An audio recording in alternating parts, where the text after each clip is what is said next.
Hello everybody. आज हम शुरू करने जा रहे हैं एक बहुत ही important topic, forms of market. My dear, ये टॉपिक आपके लिए बहुत इंपॉर्टेंट है क्योंकि माइक्रो इकोनॉमिक्स के अंदर इस चैप्टर की बहुत ज़्यादा वेटेज है।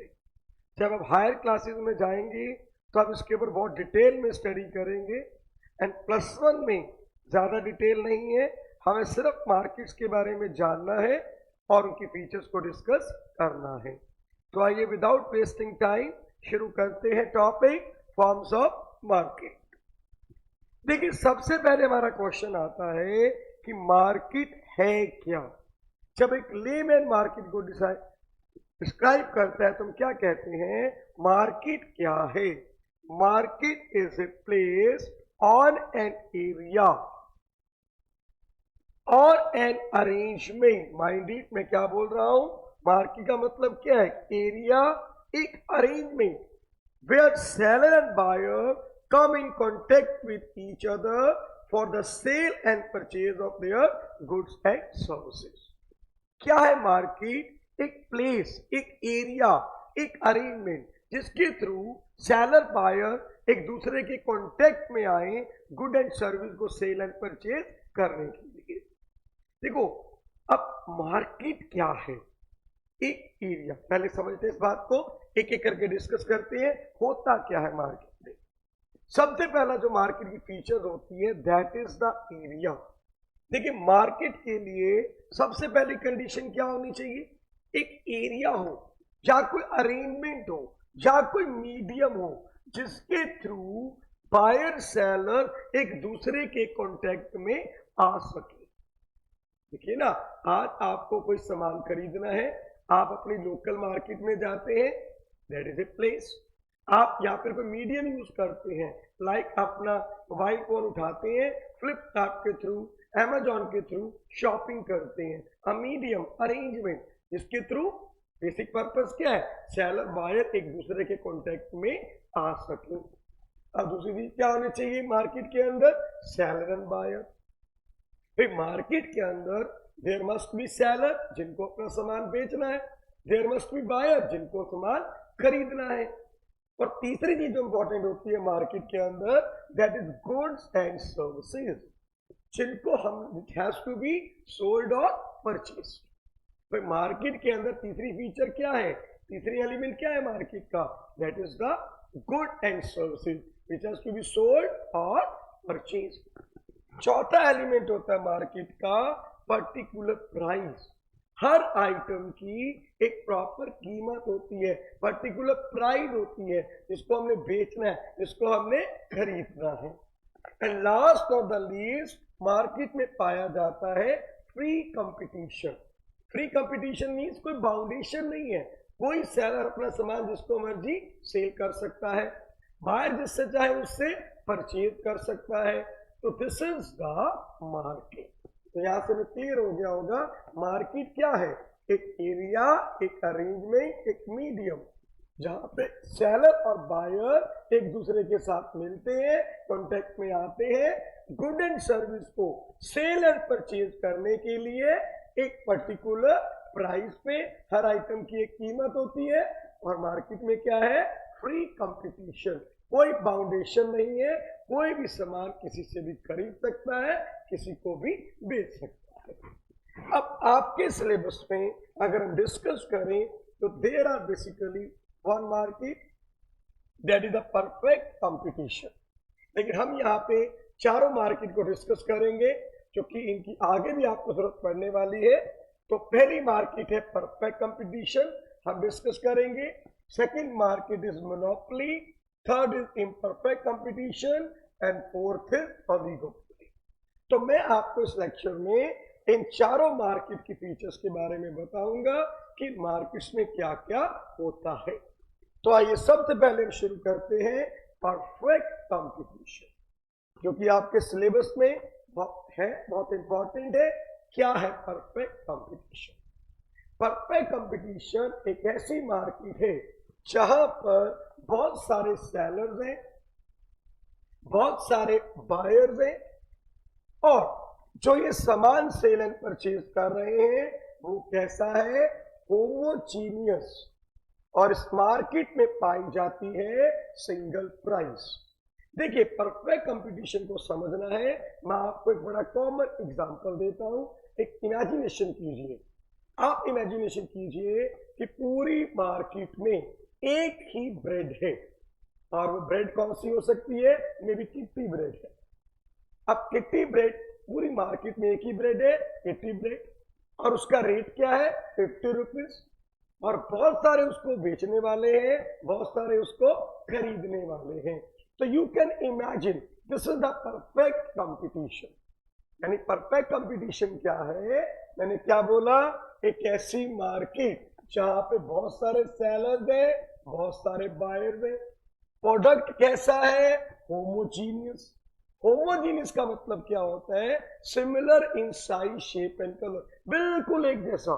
मतलब कहीं भी चले जाएंगे आपको एक ही ब्रेड मिलेगी किट्टी, और किट्टी ब्रेड के अंदर भी एक ही वेरिएंट, मतलब ब्राउन ब्रेड है तो only brown bread, everywhere same packing, same colour, same shape, same size.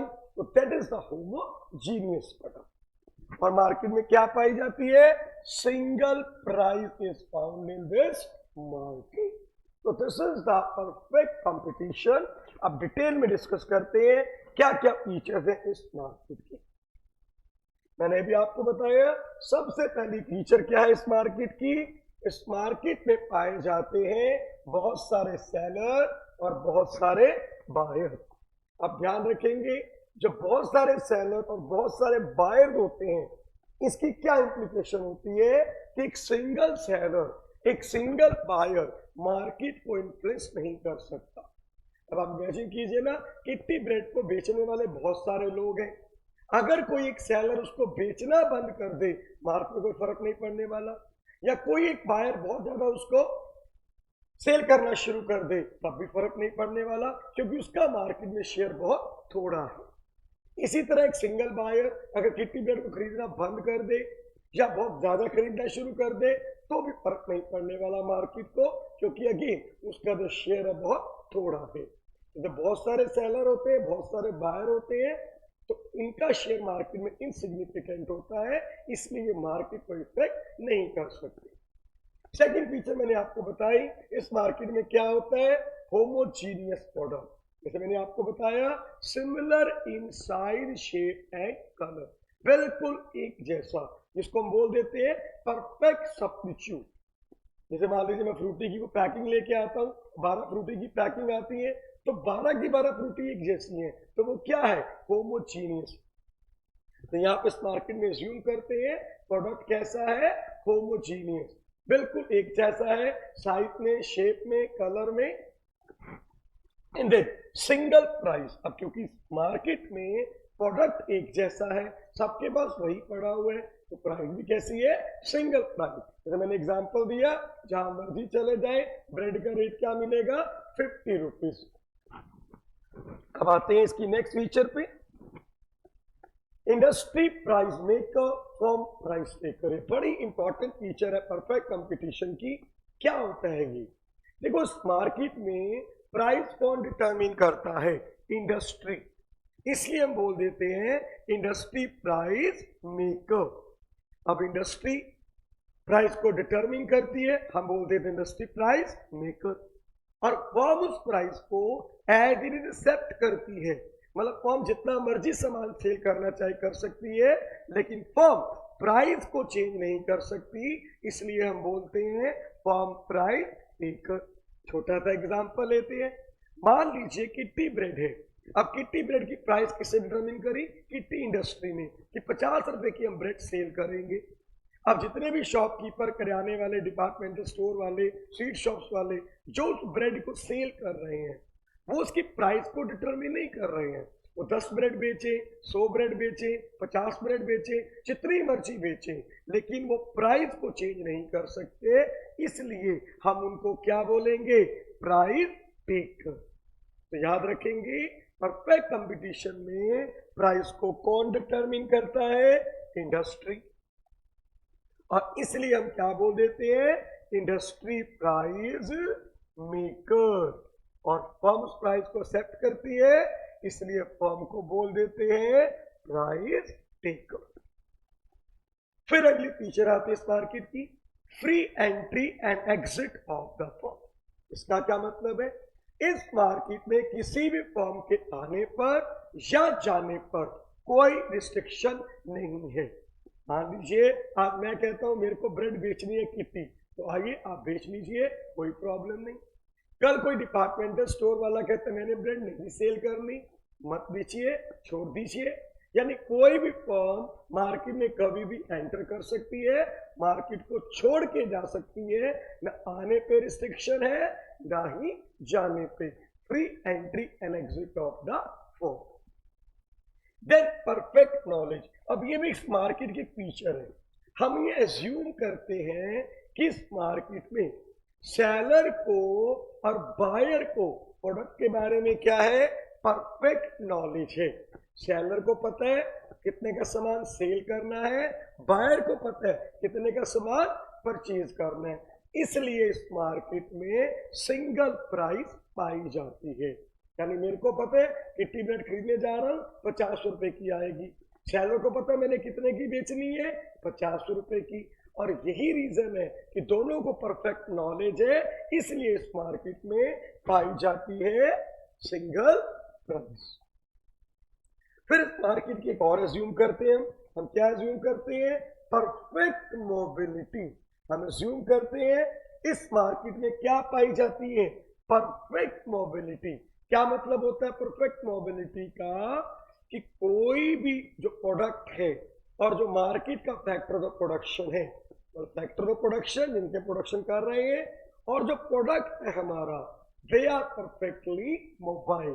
मतलब उनको जब मर्जी हम जहां मर्जी सेंड कर सकते हैं। They are perfectly mobile. इसीलिए तो हमने ज्यूम किया कि हम कहीं भी जाएं कौन सी ब्रेड मिलेगी? Kitty bread. क्योंकि हम ज्यूम कर रहे हैं देयर इज परफेक्ट मोबिलिटी, हम उसको जब मर्जी जहां मर्जी भेज सकते हैं। Then free entry and exit of the firm. हमारी अगली मार्केट की फीचर क्या है? हम डिस्कस किया कोई भी इस मार्केट में कभी भी एंटर कर सकता है, कभी भी एग्जिट कर सकता है। And then perfect knowledge already हमने डिस्कस किया। हम एज्यूम कर रहे हैं सेलर को पता है सामान कितने का बेचना है, बायर को पता है कितने का खरीदना है। इसीलिए मार्केट में क्या पाई जा रही है? Single price. अब बात करते हैं रेवेन्यू कर्व। इस मार्केट में जो रेवेन्यू कर्व्स होते हैं, एवरेज रेवेन्यू, मार्जिनल रेवेन्यू, दोनों के दोनों पहली बात कांस्टेंट होते हैं और एक दूसरे के इक्वल होते हैं। यानी क्या बोला? इस मार्केट में जो रेवेन्यू कर्व है, AR is equal to MR and both remain constant. ध्यान दीजिएगा, बड़ा अच्छा क्वेश्चन आ जाता है कि what is the shape of revenue curve under perfect competition. तो हम क्या कहते हैं? They are perfectly elastic revenue curve. क्यों होते हैं परफेक्टली इलास्टिक? क्योंकि इस मार्केट में पाई जाती है सिंगल प्राइस। आइए इसको मैं थोड़ा और क्लियर करता हूं, ध्यान से देखिए। This is the imaginary table and diagram of the perfect competition. जैसे मैंने आपको बोला कि हम कहते हैं मार्केट में सिंगल प्राइस पाई जाती है, तो मान लीजिए हमने एज्यूम कर लिया कि इस मार्केट के अंदर क्या प्राइस है? That is the 10 rupees.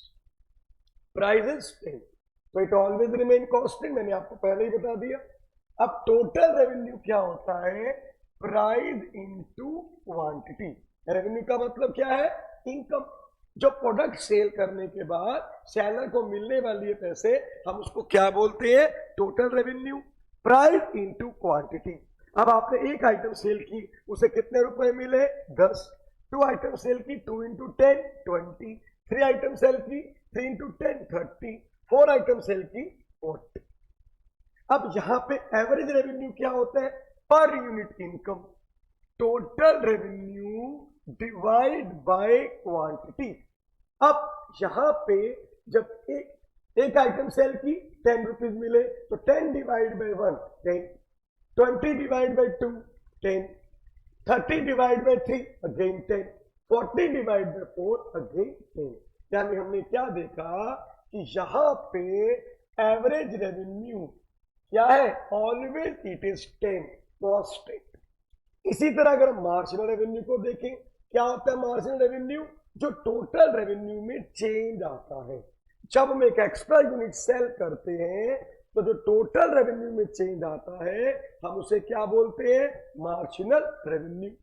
जब मैं कोई यूनिट सेल नहीं कर रहा था, मेरा रेवेन्यू कितना था? 0। जब मैंने एक यूनिट सेल किया, कितना हो गया? 10। तो कितना चेंज आया? 10। जब मैंने एक और सेल किया 10 से 20, कितना चेंज आया? अगेन 10। फिर मैंने एक और यूनिट सेल किया 20 टू 30, कितना चेंज आया? 10। फिर एक और यूनिट सेल किया 30 टू 40, कितना चेंज आया? 10। तो मैंने क्या देखा? मार्जिनल रेवेन्यू भी 10 है और कांस्टेंट है। और एक चीज और समझ आई, average revenue is always equal to marginal revenue that is 10। तो यहां से ये बात क्लियर हो गई कि परफेक्ट कंपटीशन में एवरेज रेवेन्यू, मार्जिनल रेवेन्यू दोनों हमेशा इक्वल होते हैं और कांस्टेंट रहते हैं। अब कोई टीचर पूछे क्यों, उसका रीजन होता है इस मार्केट में पाई जाती है सिंगल प्राइस।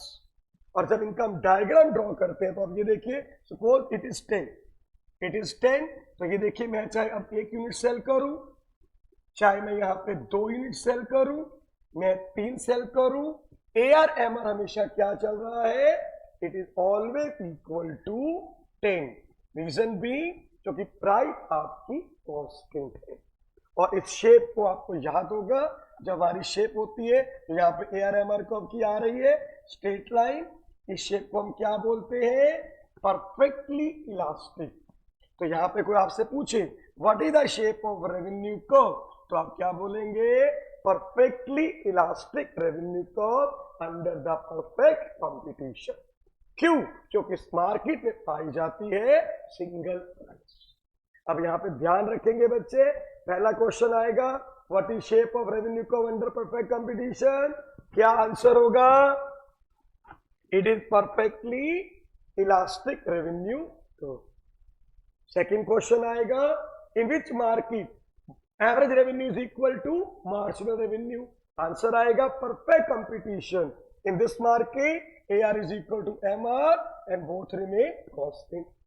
टीचर पूछता है why under perfect competition average revenue is equal to marginal revenue, या why under perfect competition revenue curves are perfectly elastic? तो आंसर क्या आएगा? Reason because in this market single price is found, so that is why revenue curves are perfectly elastic. अब आगे चलते हैं। Next feature आती है selling cost. Selling cost assume to be 0 in this. अब पहला क्वेश्चन आता है सर ये सेलिंग कॉस्ट क्या होती है? देखो ध्यान दीजिएगा, सेलिंग कॉस्ट का मतलब होता है वो सारे एक्सपेंडिचर जो एक फर्म करती है अपनी सेल को बढ़ाने के लिए। फॉर एग्जाम्पल, फर्म एडवर्टाइजमेंट कर रही है, फर्म पब्लिसिटी कर रही है, आपको कुछ एक्स्ट्रा बेनिफिट दे रही है, तो गवर्नमेंट जो फर्म जो भी खर्चे कर रही है अपनी सेल को बढ़ाने के लिए, हम उसे क्या कहते हैं? Selling cost. तो सेलिंग कॉस्ट क्या है? All those expenditure which are done by a firm to increase its sale. अब इस मार्केट में क्योंकि प्रोडक्ट कैसा है हमारा? होमोजीनियस। कैसा प्रोडक्ट है इस मार्केट में? होमोजीनियस है भाई, सब जगह प्रोडक्ट कैसा पड़ा हुआ है? एक ही पड़ा हुआ है। तो in that case we don't need selling cost. Selling cost assume to be 0। कोई ऐड नहीं करेगा, कोई पब्लिसिटी नहीं करेगा। क्यों भाई? जिसको ब्रेड लेनी है, मार्केट में ब्रेड ही एक है, किट्टी ब्रेड, और सब जगह वही पड़ी हुई है, तो मेरे को कोई ऐड करने की जरूरत नहीं है। इस मार्केट में क्या अज्यूम करते हैं? Selling cost assume to be 0। फिर लास्ट में बात करते हैं, सारा का बात करने के बाद, it is an imaginary market. Real world में परफेक्ट कंपटीशन का कोई एग्जाम्पल नहीं है। अभी मैंने आपको जो एग्जाम्पल समझाया वो किटी ब्रेड का, वो भी इमेजिनेशन था। अदरवाइज आप देखोगे दुनिया भर की वैरायटी मिलती है हमें ब्रेड की, तो एक ब्रेड थोड़ा होती है मार्केट के अंदर। तो याद रखे क्वेश्चन टीचर पूछते हैं give one example of perfect competition, तो अब आंसर लिखेंगे there is no example, it is an imaginary market, real world में ऐसी कोई मार्केट नहीं होती। तो ये थी मेरे बच्चे परफेक्ट कंपटीशन की फीचर्स। अब एक क्वेश्चन बहुत अच्छा आ जाता, फिर से जब डिस्कस किया था, टीचर पूछ लेता है why industry price maker and firm price taker under perfect competition. हमने पीछे भी डिस्कस किया कि परफेक्ट कंपटीशन में इंडस्ट्री क्या है, प्राइस मेकर, और फर्म क्या है, प्राइस टेकर। टीचर पूछता है क्यों, तो आंसर हम क्या देंगे, price is determined by industry at the level where demand is equal to supply. ये हम आगे जाके इक्विलिब्रियम वाला जब चैप्टर करेंगे तो मैं आपको समझाऊंगा कि प्राइस को कहाँ डिटरमिन किया जाता है, या डिमांड और सप्लाई दोनों इक्वल हो, और ये कौन डिटरमिन करता है, इंडस्ट्री। इसलिए हम बोल देते हैं इंडस्ट्री प्राइस मेकर, और फर्म इसको एज इट इज सेट करती है।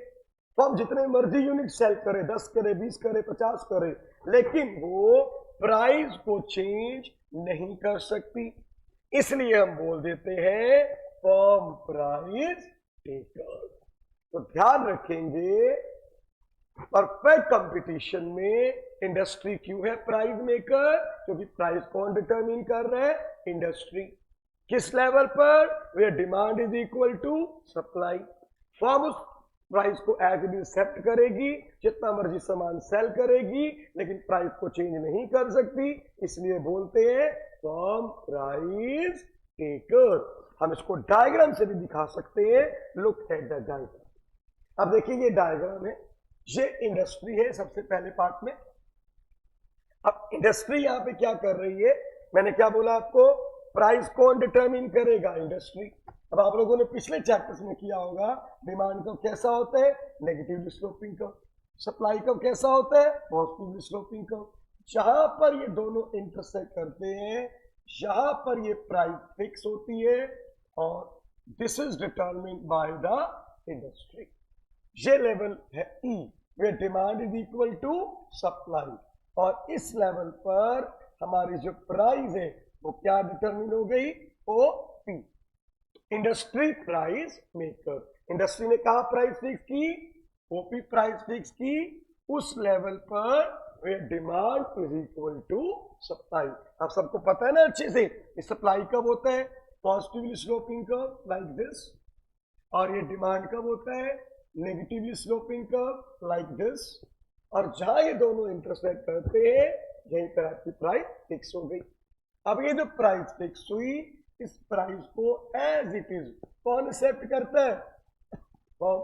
यहां पे क्या दिया हुआ है, फर्म। जैसे आपने वो 10 रुपए रेट फिक्स कर दिया, अब फर्म यहां पे इस प्राइस पे चाहे 1 यूनिट सेल करे, चाहे 2 यूनिट सेल करे, 3 सेल करे, वो प्राइस को चेंज नहीं कर सकती। इसीलिए हम बोलते हैं फर्म क्या है यहां पर, price taker. I think everybody clear. Price किससे डिटरमिन किया, इंडस्ट्री ने, कहा जहां डिमांड और सप्लाई दोनों इक्वल है, और फर्म ने क्या किया, उस प्राइस को एक्सेप्ट किया। फर्म प्राइस को चेंज नहीं कर सकती, जितना मर्जी सेल करे, इसीलिए बोल देते हैं फर्म क्या है, प्राइस टेकर, और इंडस्ट्री क्या है, price maker. I think everybody clear about it. Who is price maker? Industry. Who is price taker? Firm. तो ये है परफेक्ट कंपटीशन का कंसेप्ट। अब हमारी अगली मार्केट आती है, that is the monopoly market. Again a wonderful market, monopoly market. अब मोनोपोली मार्केट की जब हम बात करते हैं तो पहले में पता होना चाहिए, ये जो मोनोपोली है ये 2 वर्ड से मिलकर बना है, मोनो एंड पोलस। यहां पे मोनो का मतलब होता है वन, और पोलस का मतलब होता है सेलर। यानी एक ऐसी मार्केट जहां पर एक सेलर है और बहुत सारे बायर्स हैं, और इस मार्केट के अंदर जो प्रोडक्ट है उसका सब्स्टिट्यूट अवेलेबल नहीं होता। क्या है मोनोपोली मार्केट, एक ऐसी मार्केट जब एक ही सेलर है, बहुत सारे बायर्स है, और जो बंदा ये प्रोडक्ट सेल कर रहे हैं उसका सब्स्टिट्यूट अवेलेबल नहीं होता, तो that we call the monopoly. तो आइए डिस्कस करते हैं व्हाट इज द मोनोपोली। तो मैंने आपको बताया क्या है monopoly. It is a market where there is one seller, एक ही सेलर है, and large number of buyers, बहुत सारे बायर्स हैं, and product sold in this market has no substitute. जो प्रोडक्ट इस मार्केट में सेल हो रहा है सब्स्टिट्यूट नहीं है। कितना बढ़िया एग्जांपल है, रेलवे, इलेक्ट्रिसिटी। आप देखो ना, अब इलेक्ट्रिसिटी कौन सेल कर रहे हैं? गवर्नमेंट, सिंगल सेलर, और हम सब कितने सारे बायर हैं, और इलेक्ट्रिसिटी का सब्स्टिट्यूट मार्केट में कहीं भी अवेलेबल नहीं है। तो गवर्नमेंट की क्या है ये? मोनोपोली। बड़ा कॉमन वर्ड यूज करते हैं यार, उसकी मोनोपोली। क्या मतलब है मोनोपोली का? कि जो आइटम उस पर्सन के पास है वो किसी और के पास नहीं है, he is the single seller. तो आइए डिटेल में डिस्कस करेंगे इसकी फीचर्स को। सबसे पहले मोनोपोली, तो पहली फीचर क्या है इस मार्केट में? क्या है? Single seller and large number of buyers. जब हम कहते हैं इस मार्केट में सिंगल सेलर है तो इसका मतलब ये हुआ उसका मार्केट पे इन्फ्लुएंस बहुत ज्यादा है, बहुत ज्यादा कंट्रोल है, और बायर्स बहुत ज्यादा है। इट मींस बायर का बहुत ज्यादा इन्फ्लुएंस नहीं है। इस मार्केट की पहली फीचर सिंगल सेलर है, बहुत सारे बायर हैं। Second, no substitute. जो इस मार्केट के अंदर प्रोडक्ट है उसका सब्स्टिट्यूट अवेलेबल नहीं है, क्योंकि अगर सब्स्टिट्यूट अवेलेबल होगा मोनोपोली खत्म। मोनोपोली कब तक है? जब तक जो आप प्रोडक्ट सेल कर रहे हैं उसके जैसा प्रोडक्ट मार्केट में अवेलेबल नहीं है। आपकी क्या है उसके ऊपर? मोनोपोली है, you are the single seller. Restriction on the entry of new firm. नई फर्म के आने पे क्या है? रिस्ट्रिक्शन, क्योंकि नई फर्म मार्केट में आई ही नहीं, मोनोपोली खत्म हुई नहीं। भाई मैं कह रहा हूं सिंगल सेलर, मोनोपोली की पहली बात क्या हो रही है? One seller. जैसे नया सेलर आ जाएगा, दो सेलर हो गए, मोनोपोली बन जाएगी डिओपोली। डिओपोली में क्या होते हैं? दो सेलर, और अगर 3, 4, 5 हो गए, 10 से कम हुए तो बन जाएगी ओलिगोपोली। तो कहने का मतलब ये है इस मार्केट में नई फर्म्स के आने पे रिस्ट्रिक्शन है, और यही रीजन है कि मोनोपोली जो मार्केट है ये मेनली कहां पाई जाती है? ओनली इन गवर्नमेंट डिपार्टमेंट्स, क्योंकि गवर्नमेंट डिपार्टमेंट में ही आप रिस्ट्रिक्शन लगा सकते हैं। आप सपोज करो ना, अभी कोई पर्सन को नई मशीन लेके आता है, तो नई टेक्निक के साथ आता है, ठीक है, उसकी मोनोपोली है, लेकिन देखा था कि साथ ही लोग उसकी कॉपी कर लेंगे तो मोनोपोली खत्म हो जाएगी, यानी वो उनको रिस्ट्रिक्ट नहीं कर सकता। तो मोनोपोली इसीलिए प्राइवेट सेक्टर में नहीं पाई जाती, क्योंकि हम उनको रिस्ट्रिक्ट नहीं कर सकते। लेकिन गवर्नमेंट सेक्टर में रिस्ट्रिक्शन होती है, गवर्नमेंट उन चीजों को अपने लिए रिजर्व कर लेती है, कोई उसमें पार्टिसिपेट नहीं करता, तो monopoly is found in government department. Reason being, there is restriction on the entry of new firm, and that is possible only in the government department. फिर आता है रेवेन्यू कर्व। भाई मोनोपोली मार्केट में revenue curve कैसे हैं? तो ध्यान दीजिएगा, इस मार्केट में रेवेन्यू कर्व्स के बारे में दो बातें आपने याद रखनी है। पहली बात, इसमें रेवेन्यू कर्व्स कैसे होते हैं? Negatively sloping curve. प्लीज ध्यान रखेंगे, revenue curve under this market are negatively sloping. Second, these are less elastic. अब क्वेश्चन आता है सर क्यों है नेगेटिवली स्लोपिंग? भाई चाहे आप सिंगल सेलर हैं, अगर आप चाहते हैं आपका प्रोडक्ट ज्यादा बिके तो आपको प्राइस कम करनी पड़ेगी। To sell more, monopolist has to reduce the price. भाई नेगेटिवली स्लोपिंग का मतलब क्या है? कि मैं अगर प्राइस कम करूंगा तो मेरी डिमांड बढ़ेगी। तो चाहे आप सिंगल सेलर हैं, लेकिन अगर आप चाहते हैं आपका प्रोडक्ट ज्यादा बिके तो आपको प्राइस कम करनी पड़ेगी। दूसरा, इस मार्केट में क्या पाई जाती है? रेवेन्यू कर्व कैसे? Less elastic. लेस इलास्टिक का मतलब क्या है? कि अगर आपने प्राइस में चेंज किया तो डिमांड पे ज्यादा इफेक्ट नहीं पड़ेगा। अगर आप प्राइस को बढ़ाते हैं, मोनोपोली सिंगल सेलर है, अगर उसने प्राइस को बढ़ाया तो डिमांड ज्यादा नहीं गिरेगी। लेस इलास्टिक का मतलब क्या है? कि प्राइस के ऊपर उसका कंट्रोल बहुत ज्यादा है, अगर वो प्राइस को बढ़ाएगा भी तो डिमांड ज्यादा कम नहीं होगी। क्यों नहीं होगी? क्योंकि इस मार्केट में सब्स्टिट्यूट अवेलेबल नहीं है, कोई सब्स्टिट्यूट नहीं है। अगर सब्स्टिट्यूट होता तो क्या होता? आप प्राइस बढ़ाते, कस्टमर दूसरे के पास भाग जाता, डिमांड गिर जाती। लेकिन यहाँ पर मोनोपोलिस्ट ने प्राइस बढ़ाई लेकिन सब्स्टिट्यूट अवेलेबल नहीं था, डिमांड ज्यादा नहीं गिरी, इसीलिए रेवेन्यू कर्व डिमांड कर्व कैसे है? Less elastic. तो आपके लिए बहुत इंपॉर्टेंट क्वेश्चन रहता है ये, what is the shape of revenue curve? Negatively sloping. देखो ना, अब नेगेटिव स्लोप का मतलब क्या है, यहां से थोड़ा और क्लियर कर लेते हैं।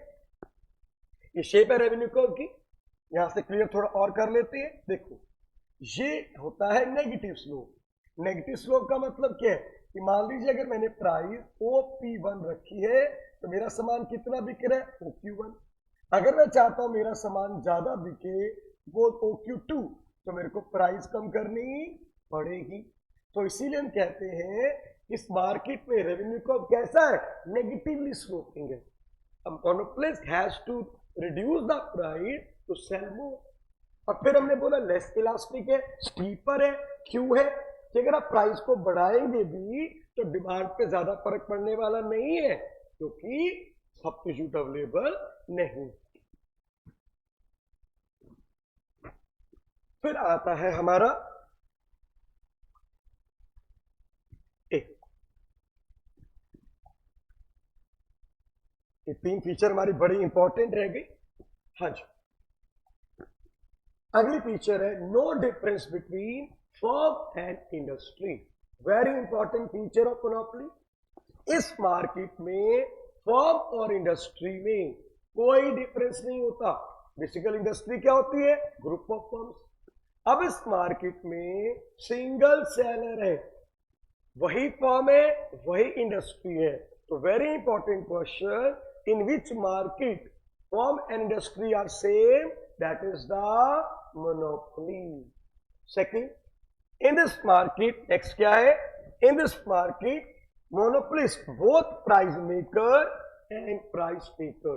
अब इस मार्केट में प्राइस को फिक्स कौन करता है? Monopolist, single seller. वही उसको सेल कर रहा है, यानी प्राइस फिक्स कर रहा है, इज प्राइस मेकर। वही सामान को बेच रहा है, कम का बेचे, ज्यादा का बेचे, जितना मर्जी बेचे, he is also price taker. तो इसीलिए बोलते हैं monopolist both price maker as well as price taker. कौन होता है मोनोपोलिस्ट? जो सिंगल सेलर है, उसको हम टेक्निकली बोल देते हैं मोनोपोलिस्ट। और बड़ी इंपॉर्टेंट फीचर इस मार्केट की, प्राइस डिस्क्रिमिनेशन। सर, ये बहुत इंपॉर्टेंट फीचर है। प्राइस डिस्क्रिमिनेशन का मतलब क्या होता है कि एक ही आइटम को अलग अलग कस्टमर को जब अलग अलग रेट पर सेल करते हैं, हम इसे बोलते हैं price discrimination. Selling the same product to different customer at different price level is known as price discrimination. अगर मैं एक ही आइटम को अलग अलग लोगों को अलग अलग रेट पे सेल करता हूं तो मैं इसको क्या बोलता हूं? Price discrimination. और ये मोनोपोली की स्पेशल फीचर है, क्योंकि मोनोपोली सिंगल सेलर है, उसकी इच्छा वो जितने मर्जी का सामान सेल करे, किसी को ज्यादा का बेचे, किसी को कम का बेचे। और कितना बढ़िया एग्जांपल है इलेक्ट्रिसिटी में। आप देखो, बिजली है ना हमारी, इलेक्ट्रिसिटी गवर्नमेंट की मोनोपोली है। अब गांव में सस्ती मिलती है, शहर में महंगी। तो अगर आप फार्मिंग करते हैं, एग्रीकल्चर के लिए आपको बिजली चाहिए तो बहुत सस्ती है, शहर में बिजली महंगी है। और शहर में भी अगर हम देखें, घरों के लिए बिजली सस्ती है और कमर्शियल यूज के लिए महंगी है। यानी क्या हुआ? ये क्लियर कट प्राइस डिस्क्रिमिनेशन हुआ। वही सेम बिजली है, एक के लिए सस्ती, एक के लिए महंगी। क्योंकि मोनोपोलिस्ट में सिंगल सेलर होता है मोनोपोली में, तो इसीलिए पॉसिबिलिटी वहीं पर होती है कि आप जिस मर्जी रेट पर जैसे मर्जी अपनी सामान आइटम को सेल आउट करें। और इसीलिए कई बार वो क्या करते हैं, आइटम सेम को अलग अलग लोगों को अलग अलग रेट पे सेल करते हैं, तो फिर क्या बोल देते हैं? Price discrimination. और फिर लास्ट फीचर आती है इस मार्केट की, last of the least, it is a rare market. बड़ी कम पाई जाती है। परफेक्ट कंपटीशन की बात की हमने, मैंने क्या बताया? वो तो इमेजिनरी मार्केट है, होती नहीं। मोनोपोली होती जरूर है लेकिन बहुत कम पाई जाती है। और मेनली कहां पाई जाती है? In government administrative departments. Mainly कहां पाई जाती है? गवर्नमेंट डिपार्टमेंट्स के अंदर, लाइक रेलवे, इलेक्ट्रिसिटी, डिफेंस, इन चीजों में मेनली पाई जाती है। तो that's all for the today lecture. तो आज हमने डिस्कस की 2 market, perfect competition and monopoly. Next lecture में मैं आपको अगली दोनों मार्केट के बारे में बताऊंगा। थैंक। और कोई आपका डाउट हो जरूर बताइएगा, और हमारे चैनल को आप जरूर सब्सक्राइब करें। कपिल कॉमर्स पाठशाला के नाम से हमारा चैनल है, और हमारी प्ले स्टोर पे ऐप भी इसी नाम से है, कपिल कॉमर्स पाठशाला। तो आप जरूर इसको सब्सक्राइब करें। Thank you very much.